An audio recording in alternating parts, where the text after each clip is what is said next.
Hi everyone, it's Liam here from Rating the Races. So, in my opinion, written tipping blogs, as in written words and pundits and analysis from pundits that is just written down, for me, is past its sell-by date. The reason for that is most of the time those blogs are being uploaded too late. People aren't able to get those odds. For the big names, those odds are only available for a very short time because the odds dramatically reduce anyway, and they're inflated just before blogs go live for those pundits and analysts to be able to claim bigger prices than what they actually were, or they're held at a certain price just for a couple of minutes so that the pundit or the tipster can use those odds for their blog purposes. They've probably not backed that horse, or if they have, as soon as anyone else tries to, they'll be told that the price is already gone. And just being able to update it just before it goes live, for me, is a load of rubbish, because even then, it's still not live. What you see online is not the live prices. So unless you can show me the bookmaker at the time with those odds, then just writing about it is rubbish.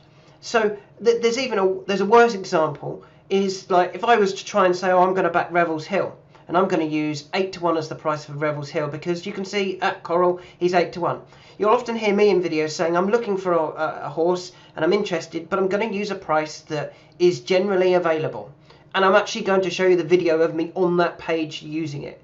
So, I'm on Odds Checker having a look. So for Revels Hill, I would say 7s as Bet365, Bet Victor, Bet UK, Betway, and whatever the hell that is, Parry Match. Why would I not use Coral? Well, I know that Coral's not real in this instance. And how do I know that? Because I've tried it. Let me show you. It says 8-1. Let me refresh this page just to show you that this is right now. This is for the Bet365 Gold Cup on Saturday, which is in a few days' time. It is not started, and the odds aren't moving around. They've actually been, like for Revels Hill, for example. Let me just move this into the middle of the page. You can see that horse has been 8-1 at Coral since the 24th. 2 days. Great. Let's have a bet on it. So I'm using a friend's account for this purpose. And I'm going to have a £1 bet on Revels Hill because it's loaded into the bet slip. Go. No, you can't even back him at the odds that are shown on Odds Checker. Whereas if I go through and try the 7s, there will be at least one of those that's available. So now that I can cross off the 8s, there's one other 8s. I'm not going to use that because not everyone will have a Ladbrokes account. And if you're just using the one bookmaker, I think that's unfair as well. You can't use the top price. You have to use a general price, one below that top price, because those odds, as you can see, aren't always real or aren't always available.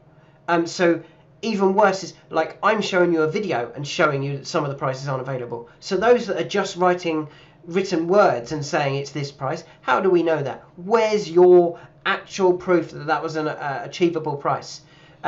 Carnberry, I think that's his name, he's done a video recently on a Hugh Taylor load of tips, and he got dramatically less available odds than what Hugh was claiming. Now, obviously, because he's got a huge following, those odds do shorten.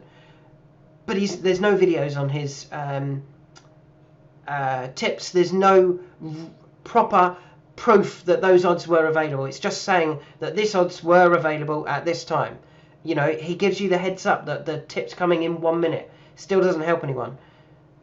Videos has got to be where we've got to go, and we've got to be making sure that those prices are actually available to the general public, not just to you or not just to a very select few.